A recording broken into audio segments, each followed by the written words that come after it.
जय हिंद दोस्तों। आज हम लोग कक्षा 8 का साइंस किताब का पहला चैप्टर देखेंगे, कोशिका। ठीक है, कोशिका को इंग्लिश में कहते हैं सेल। क्या कहते हैं जी? सेल। अच्छा, सेल वर्ड कहाँ से आया है? हाँ, सेल वर्ड जो है सो लैटिन लैंग्वेज का, लैटिन भाषा का एक वर्ड आता है सेलुला, जिसका अर्थ होता है छोटा कमरा। क्या होता है जी? छोटा कमरा। वही हम लोग आदमी में देखेंगे कि सबसे छोटी इकाई क्या होती है। देखो, जितना भी सजीव होता है, चाहे वे पेड़ पौधा हो, है ना, चाहे वो जीव जंतु हो, पशु पंछी हो, हर एक सजीव चीज एक छोटी से छोटी इकाई से बनी है, और उसी छोटी इकाई का नाम है हमारा कोशिका। जिस तरह से आप लोग देखते होंगे, एक मान लीजिए दीवार है, और दीवार जो है सो छोटे छोटे ईंटों से मिल करके बना होता है। देखिए जी, दीवार तो सब देखे होंगे। ईंट से ईंट जोड़ जोड़ के हमारा एक दीवार तैयार होता है, और 2 3 4 दीवार जोड़ जोड़ करके हमारा एक घर तैयार होता है। सेम टू सेम हमारे शरीर में भी ऐसा ही होता है।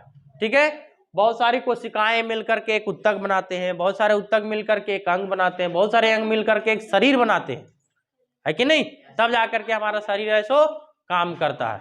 अगर एक भी अंग जो अगर नष्ट हो गया तो शरीर को सही ढंग से चलाने में थोड़ी सी दिक्कत आ सकती है कि नहीं? मान लीजिए किसी का आंख नहीं है तो कैसे वो एक आंख से देखने में थोड़ा मुश्किल होगा, एक हाथ नहीं है तो फिर एक हाथ से काम करने में मुश्किल होगा, है कि नहीं? इसलिए भगवान जो है सो हर चीज सोच समझ करके बनाया। चलो, तो सबसे पहले हम लोग देखेंगे आज कोशिका का खोज। क्या देखेंगे जी? कोशिका का खोज कौन किया था? रॉबर्ट हुक ने किए थे। कब?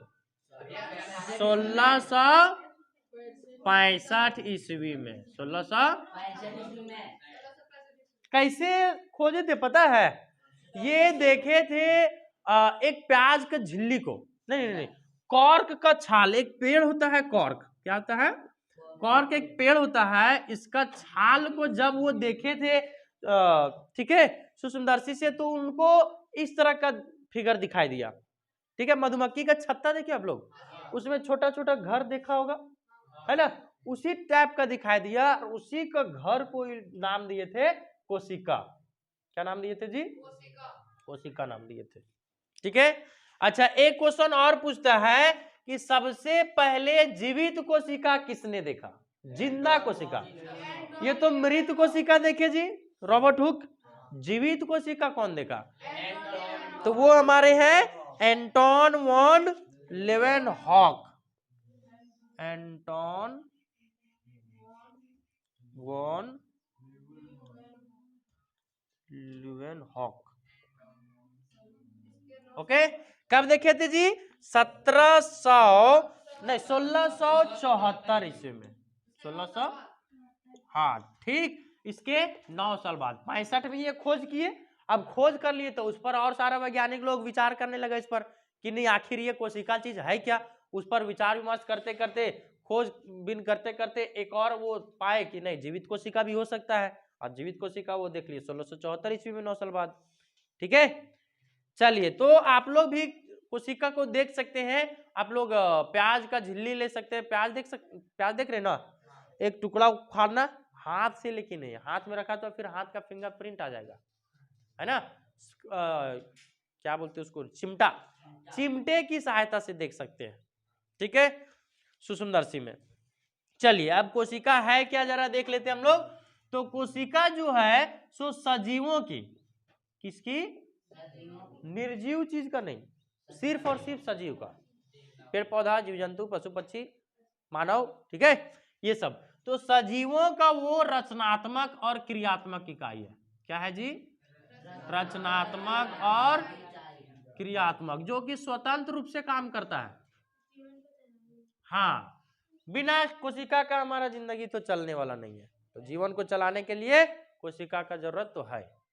ठीक है, चलिए आगे हमारा एक और है कि कोशिका को ही हम लोग सजीवों की मूलभूत इकाई कहते हैं। क्या कहते हैं? सजीवों। एक क्वेश्चन आता है कि सजीवों की मूलभूत इकाई क्या है? क्या है? कोशिका।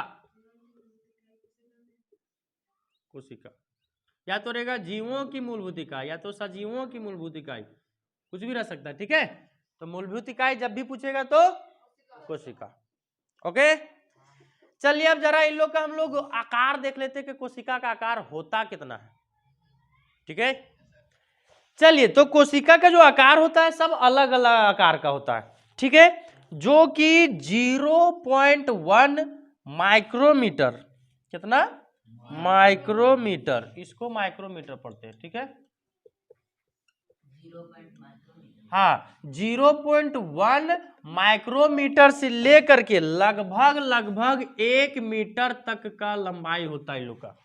सभी सजीव का जो रहता है कोशिका सबका अलग अलग साइज का होता है, तो इसलिए परफेक्ट नहीं कह सकते। ठीक है, चलो, तो इसमें भी आता है कि सबसे छोटा आकार वाला जो कोशिका है वो कौन है? तो वो हमारा है माइकोप्लाज्मा। क्या है जी? माइकोप्लाज्मा। सारा एक एक नंबर का क्वेश्चन है ये।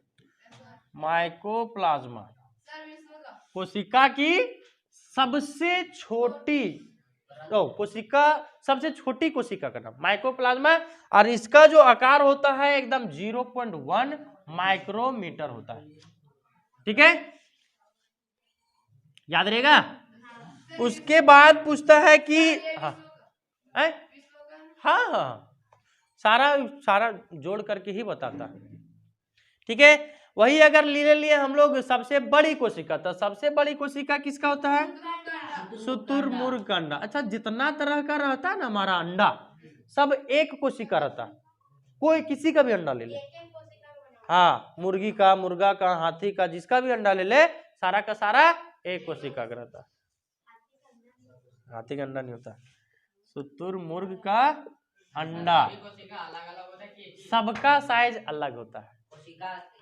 ठीक है, देखो, शुतुरमुर्ग का अंडा का जो लंबाई होता है 17 सेंटीमीटर, और इसका चौड़ाई होता है 13 सेंटीमीटर। 17 सेंटीमीटर लंबा और चौड़ा जो सो 13 सेंटीमीटर तक। ठीक है, अच्छा, एक क्वेश्चन आता है कि मानव शरीर के, आदमी है हम लोग भी बने हैं कोशिका से, हमारे शरीर में सबसे लंबी कोशिका कौन? तंत्रिका कोशिका। इसका फिगर देखना चाहेंगे? हाँ, जो कि इधर से शुरू होता है, पीछे से पूरा शरीर में फैला रहता है। मान लो हाथ में मार दिए तो कैसे पता चल जाता है इधर खोपड़ी में कि हाथ में चोट लग गया? वही तंत्रिका कोशिका सिग्नल भेजता है कि तुमको हाथ में कोई मार दिया, होमवर्क नहीं बनाया था, मास्टर 2 डंडा मार दिया, समझा? वो सहन कर लेते रहे, गलती हमारा ही था, होमवर्क नहीं बनाए थे, मार पड़ गया। लेकिन जहां गलती से नहीं, जानबूझ के कोई मार दिया और खोपड़ी सनक गया, तो फिर ये हाथ बोलता है, क्या बोलेगा हाथ? कि वो मार दिया, तुम उसको छोड़ कैसे दिया? पहले मार उसको, अब पहले मार के आएगा, अब दोनों में फिर हो जाएगा मारा मारी। तो अगर ये छोटी कोशिका हो गया ना, ये हो गया बड़ी कोशिका। मानव शरीर की सबसे बड़ी कोशिका पूछा तो मानव शरीर की लंबी है, बड़ी या लंबी एक ही हुआ, तो ये हमारा तंत्रिका कोशिका। तंत्रिका कितना लंबाई इसका होता है? इसका भी 1 मीटर है। हाँ, 1 मीटर लगभग होता है। ठीक है, हाँ, कितनी कोशिकाएं होती है मनुष्य में? अनगिनत, असंख्य होता है, बहुत, लाखों करोड़ों होता है। हर समय कोशिका मरते रहता है, जीवित होते रहता है। एक थप्पड़ मार दिए ना तो यहाँ कोशिका मर गया और तुरंत फिर वहां जिंदा हो जाता है। कितनी प्रकार की? तो भी बहुत अनेकों प्रकार की होती है। जैसे अभी हम लोग साइज में देख लिए, अब हम लोग आकार में देखेंगे। तो आकार में हमारा होता है बहुभुजाकार हो गया। कौन कौन?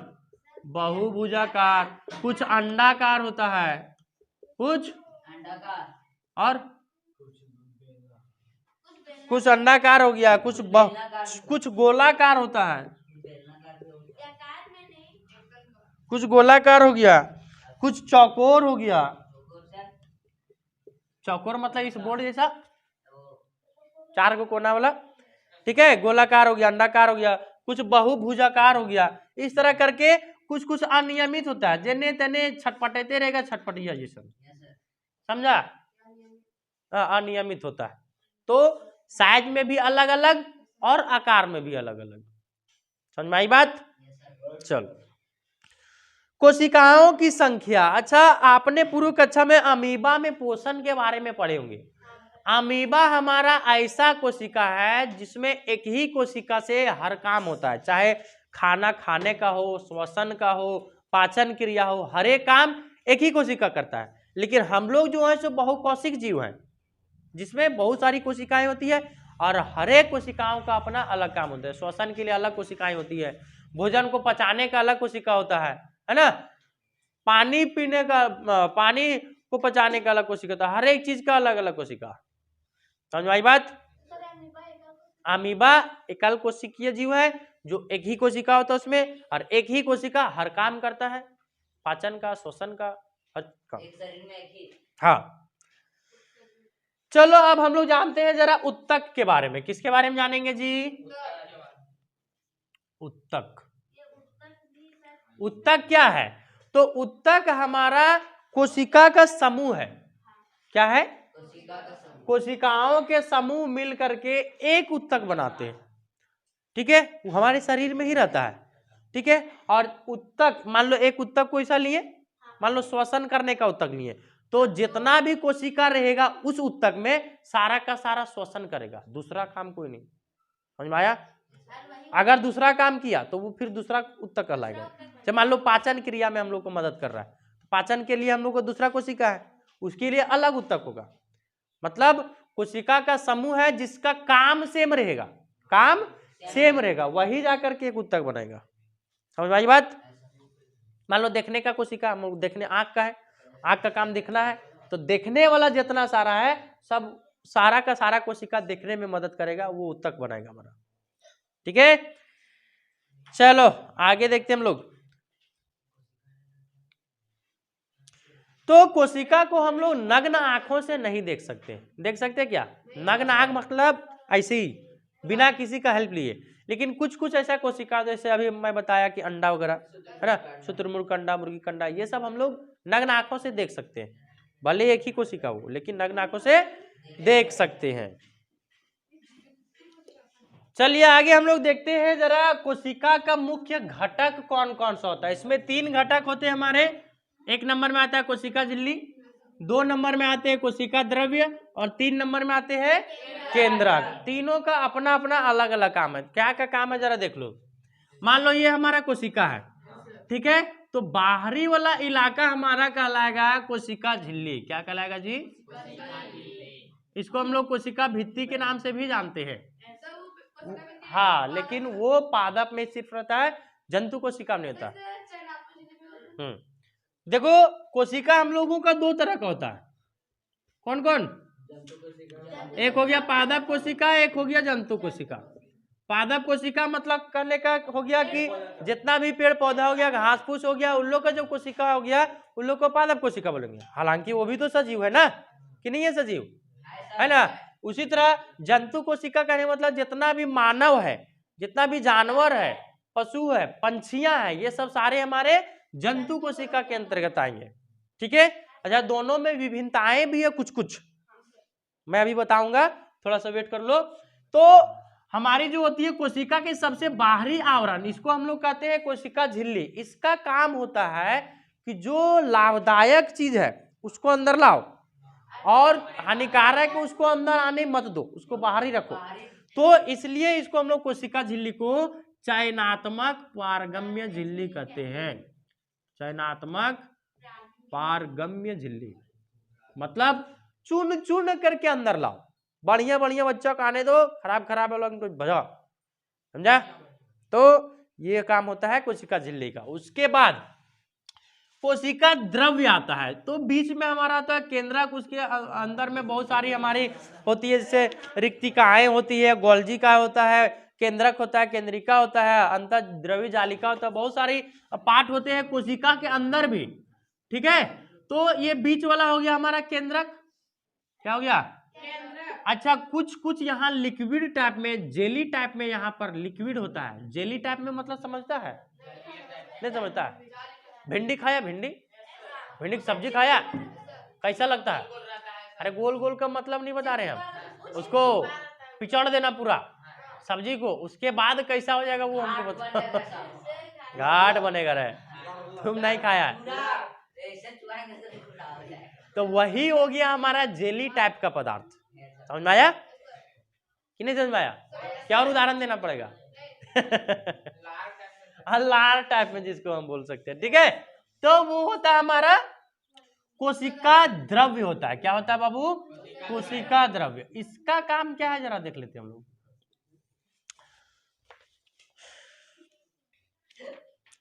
देखो, कोशिका द्रव्य जो है सो एक जेली सा पदार्थ होता है। कोशिका या दानेदार, अर्ध तरल और अर्ध पारदर्शक होता है। इसमें पूरा तरफ से आर पार हम लोग नहीं देख सकते, लेकिन कुछ थोड़ा थोड़ा देख सकते हैं। चलो हम लोग चश्मा पहनते हैं, आर पार दिख जाता है जी, है ना। लेकिन वो जेली जैसा पदार्थ जो है पानी में भी थोड़ा थोड़ा आर पार दिखता है, लेकिन कभी कभी रिफ्लेक्ट कर जाता है, कभी कभी आर पार देख लेते हैं। लेकिन जेली ये जो है हमारा कोशिका द्रव्य, इसमें आधा देख सकते हैं, पूर्ण रूप से नहीं देख सकते हम लोग, ठीक है। अर्ध पारदर्शक होता है ये। इसका उदाहरण हम लोग लेंगे माइटोकॉन्ड्रिया, गोल्जी काय, राइबोसोम, हरित लवक। क्या जी? माइटोकॉन्ड्रिया,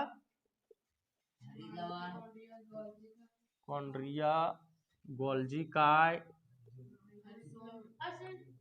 और राइबोसोम। हाँ, राइबोसोम, हरित लवक और ये सब किसका उदाहरण आएगा? कोशिका द्रव्य का।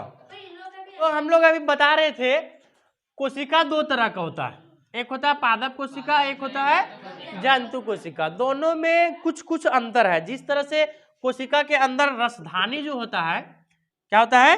रसधानी, वो दोनों में होता है। प्लस में इसका जो रिक्तिका होता है, कोशिका का जो फिगर है उसमें आप लोग देख सकते हैं रिक्तिका, वो पादप कोशिका में बड़ा होता है, बल्कि जंतु कोशिका में छोटा होता है। अच्छा, आमतौर पर अभी मैं बताया कि इसमें कोशिका झिल्ली होता है, तो झिल्ली इसमें भी होता है, इसमें भी होता है, लेकिन झिल्ली के बाहर भी एक परत होता है जिसको हम लोग कोशिका भित्ति के नाम से जानते हैं। तो कोशिका भित्ति पादप कोशिका में होता है और जंतु कोशिका में नहीं होता, ठीक है। हरित लवक का बात किया है, तो हरित लवक हमारा पादप कोशिका में होता है, जंतु कोशिका में नहीं होता। तो कभी कभी इसका जो डिफरेंस है, दोनों का अंतर है, वो कभी कभी पूछ देता है कि जंतु कोशिका और पादप कोशिका में क्या अंतर है। तो बता देना है कि पादप कोशिका में रिक्तिका बड़ी होती है, जंतु कोशिका में रिक्तिका छोटी होती है। पादप कोशिका पादपों में पाया जाता है, जंतु कोशिका जंतुओं में पाया जाता है। पादप कोशिका में हरित लवक पाया जाता है, जंतु कोशिका में हरित लवक नहीं पाया जाता है।